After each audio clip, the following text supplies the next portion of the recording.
Sonax, I can't believe it's not glue. Hello and welcome back to the channel. Today we're looking at none other than Sonax Polymer Net Shield, which is not a new product. It's been around for a very long time, and my bottle is probably getting up to a decade old. I'd have to go and check exactly when I purchased it, but I've had this for a long time.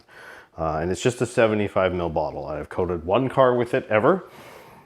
It's a decision you make once and usually question whether or not you want to do it again for certain reasons, which we'll go over. But since then, I've just been using it for testing. But because it's aerosol, it doesn't really go off. At least what you'll see from the results is that its performance is day one. So nice thing about this is it technically doesn't expire, but there is some very big caveats to using this product. And just, you know, what's important to you. And when you consider that, you know, ceramic coatings are, like real ceramic coatings are everywhere. And they tend to last better on average than anything below them in a rung. Like, I'm not including light coatings, I'm including spray sealants, you know, this type of category product. Not one of these will ever match a proper coating, even the low cost options out there. So it's a very interesting question about, is this still relevant? You know, there's some things it does very well and some things it does miserably, and it's very well reflected in the performance today. So that's enough yapping for this. It's Polymer Net Shield. We'll look into what it does. We'll go through the application experience, the gloss fill panel, and then the hydrophobic and chemical resistance testing using Bilthaver Autofoam at 2%. And we'll meet back here for the conclusion. All right, up next we have Sonax Polymer Net Shield. Now, this is insanely old, but because it is aerosol, it really doesn't seem to go bad. But yeah, I don't know, I just have the sample guy, which I've done one full car with it, and you'll see why I haven't done one since. But it is a good product in certain categories if you care about hydrophobics and care about, you know, reasonable durability. For a fairly quick application and not a crazy cure or anything like that. But yeah, no, it's got one party trick, and that is hydrophobics. And it seems to fill okay, but I haven't done the test panel for that yet, so won't comment too hard at the moment. But it has one major flaw, and that is slickness. Now, applying it, it's not so bad. I mean, I can start to feel it now, but I've sort of run out of an excessive amount of product, so we'll see. But put this back here. Get the light out here. You can see it as well. So you can see it's on there pretty thick. And I'm working in the garage. It's about 23 degrees and 60-ish% humidity, so I don't have to worry too much about it drying out on me. And this is moving around okay. But once we get to the wipe off, that's typically where you see the grimacing. And yeah, you're not going to want to use a high nap. You're going to want to use something you can get a grip of, because heavy grippy. Yeah, and you definitely do not want to let this sit. It is on and off immediately. It does not need to set up. God, Jesus. It's like the polar opposite of infinity. Streaking comes off right away, but it feels like you're wiping glue. But, you know, it's really, really hydrophobic. Like, just way too hydrophobic. And I think the bumpiness is the reason why. It's like a lotus leaf where it's got those super fine hairs, and that's why it is that way. It's too humid in here for this one. Like, yeah, this is not an enjoyable product to apply, but It sticks around. It's super hydrophobic. Like, it is insanely hydrophobic. And if my memory serves, it fills pretty dang well as well. But again, I won't comment too much because I haven't prepped those panels, and I'm not doing them today. I'll do them another day, because those don't need to sit for 7 days just to be filmed. Like, it's getting a little better, but it's not good. Now, the nice thing is that you can top this. And again, I'm not like a super topper type of person, but you can top it with their ceramic detailer. They will play. And that is very slick. So if you want the hydrophobics and the slickness, if you can grimace your way through the first application, get the detailer and put that on top if you want to stick within Sonax's ecosystem and their hydrophobics, because their detailer can basically get in line with this as far as hydrophobics. Not immediately, but it will get there close. So, yeah. But yeah, there you go. That is how you struggle your way through Polymer Net Shield. All right, moving on. Okay, up next, Sonax Polymer Net Shield. Again, the glare is right like where the text is, but Sonax is here. Untouched section up here, and high polish here. So you can see the difference. We'll pull the tape line so you can see the hard difference.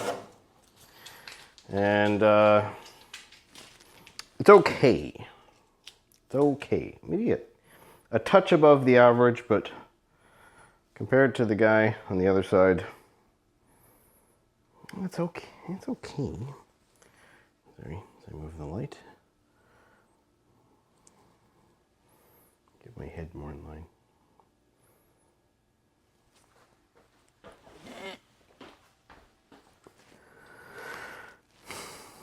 It's a combo of filling and darkening. You can't see the difference quite as obvious on the camera sometimes. The darkening is pretty consistent and it's pretty good. I think the Mother's was a step above it, personally, that we just filmed 3 seconds ago. But I'm going to give it a 5, because the fill really isn't that obvious. It's a little more obvious in person than it is on camera, but compared to polished, you can see, like, it's better. It's darker, but the filling is probably not its strong suit. So yeah, I'm gonna give it a 5. It's not higher than a 5. It does a little bit, but not a ton. So anyway, moving on.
Okay, so you've seen the experience. You've probably felt the pain. What I will say is after I did that full car, I told myself I'm not doing that again. I thought about it because it does seem to me, like I'm just giving you my experience in the real world, it does seem to last that 4 to 6 months range. It can do it legitimately. It's very hydrophobic, and it does have a decent visual uplift, you know, in its performance. Black cars did look better with this. The car I coated was a black car, it's about the size of my Prius. And you know, it's the application for me that just, it's either all the little nails or one big ass nail in its coffin, and I don't think I'm pulling it back out. Like, I'll use it for testing. I'll use it as an interesting, you know, result in a test in the real world or something down the line, but I'll never put it on a full car again, and I'll probably never repurchase it. But you know, I've still got a good amount in here, and I'll continue to use it as long as I've got it for certain roles. But using this as a detailer, it has a couple strong suits, but the wear and tear on your body applying it is too much. But first, let's get into price. Now, this is a 75 ml bottle, which is $12 Canadian currently. And if you go up to the 340 ml bottle, it's $34.99. Now, that doesn't sound like a good value, but because it's aerosol and the way you apply it, you really don't waste it because you don't spray it around. You go straight into the applicator and to the panel. So 340 mils stretches a lot further than 16 ounces in a regular spray sealant. You do use a little bit more than you would like a typical coating, but again, like the 75 mils, I did a whole car and I've done lots of tests with this, and I could probably still get another car out of this. So you probably get, I've seen online, and some people say 8 to 10 cars. I'd say more be 4 to 6, which isn't terrible for, you know, that type of thing. So I'm giving it a 6 out of 10 on price, but again, this is aerosol. It's really hard for me to like judge this against spray bottles and spray liquids versus pressurized like that guy. So yeah, application and slickness, well, it should be pretty obvious these are going to be low. I'm giving application a 2 just because the grippiness doesn't set in right away. It is not slick, but it is not the glue-like experience of the wipe off. So part of the application is okay, but the removal part is not. So that's why it's got a 2 instead of a 1. The slickness is a 1. It's smooth when you're doing it. It's a super consistent drag. It's like something's holding your arm back with just like the perfect hard amount of tension. I don't know how to describe it really. If you've used it before, you know. You can feel that you've got something lubricating you, but it feels like it's hot glue versus, you know, set glue, but still glue. So slickness is a 1. Hydrophobics, it's a 10. This has been one of the greats, you know, of all time for hydrophobics, and it really sort of, in a lot of ways, it seemed to set the tone when it came to like, no, this is what hydrophobics is. So I've always got to, these Sonax has always had really great hydrophobics, but they've never had great slickness. And I think that's the way what they do to the paint, to the surface to create their hydrophobics, drops their slickness. That's what I've been told. Don't quote me on it, but either way, the hydrophobics are a 10. And then the chemical resistance. 5 rounds of built amber foam at 2%, it didn't drop 1 ounce of performance. And we are talking about a very high starting performance where it's very easy to see that drop because you're dropping a much further distance. So each notch down it's a more noticeable drop. But it didn't seem to drop at all. So I'm giving it a 10. It was just like Parla. You know, it just stayed the same front to back. So good showing there. Filling performance, it's pretty good. It's better than the average by about a point or 2. So I'm giving it a 5.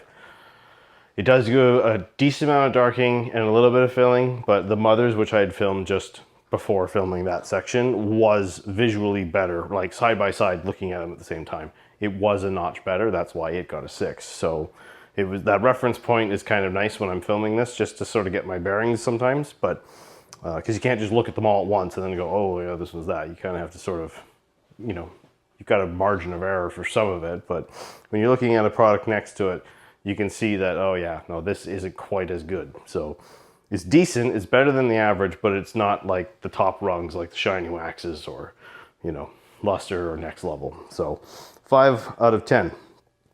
Bottle. It's an aerosol can. It has never leaked, it has never dented, it's never, the label hasn't peeled off, and it sprays a nice consistent pattern that goes into the applicator and it doesn't make a mess onto itself or anywhere around you. So I'm giving it a 2 out of 2 because that's what I want from an aerosol can. I want it to spray into the area I want it to spray and not make a mess everywhere or drip down my fingers. So gets a 2. That's how I have to modify for an aerosol. And the label is all the instructions you need to use this, all the things not to do, and a whole bunch of hazard things, because Sonax is very forward and upfront about all of their safety malarkey. They even list ingredients on their website. So yeah, 2 out of 2 on the label. So despite some serious goose egg performances in a couple categories, it's not the worst score in the world. You know, the consumption rate for the size and the cost for the size, you know, an aerosol can is much more expensive to manufacture and fill and use than a spray bottle. So obviously you're paying a bit more for packaging and handling fees because this is more expensive to ship because it is explosive.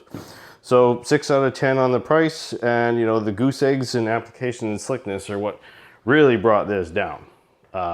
So if you aren't keeping score at home, it is 38 out of 64. It is above a 50% grade, but not by much, but it's just on the bottom half trending down of the bell curve.